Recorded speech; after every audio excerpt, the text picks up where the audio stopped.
Good evening, I'm Lauren Ailes. David is away for the night. Thank you for being here. Residents describe it as the apocalypse hitting the town of Carbon, Texas, as wildfires burned nearly 45,000 acres and destroyed half of that town. KRBC's Tyler Henderson saw firsthand the Carbon community's sorrow after this destruction. The kids in the car, I put the dog in the car, and threw everything in the car, But it was so fast. Thank you.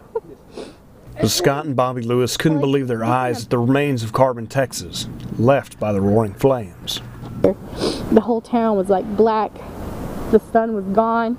Bobby and the kids stayed overnight in Cisco while Scott was away on a job, returning home to an empty lot, left only with smoking rubble.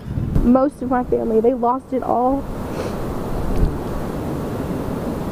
Oh, it's just hard to wrap your head around, Her childhood home, left buried under ash like so many of their close friends and family. So many are just, they have nowhere to go right now.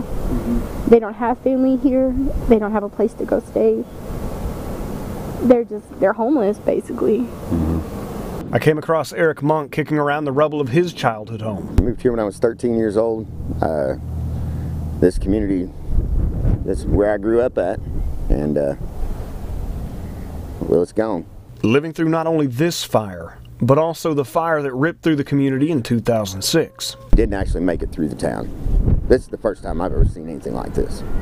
But miraculously, his mother's new house went unscathed right next door. They had just entirely dug up the back of her house, so it's completely dirt back there.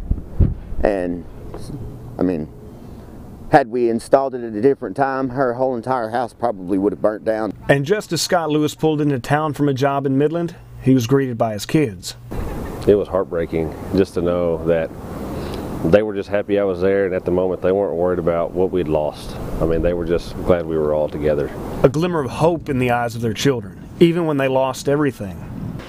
And for Bobby, her hope lied in one pillow. Her late grandmother's pillow, which she grabbed in a mad dash out the door, and the last item left of her grandmother's home. In Carbon, Tyler Henderson, KRBC, Abilene's local news. Thank you, Tyler. We have learned that the fire departments are re-evacuating Gorman this afternoon, as well as putting a curfew in place in Carbon so residents can safely get away from the ongoing fires.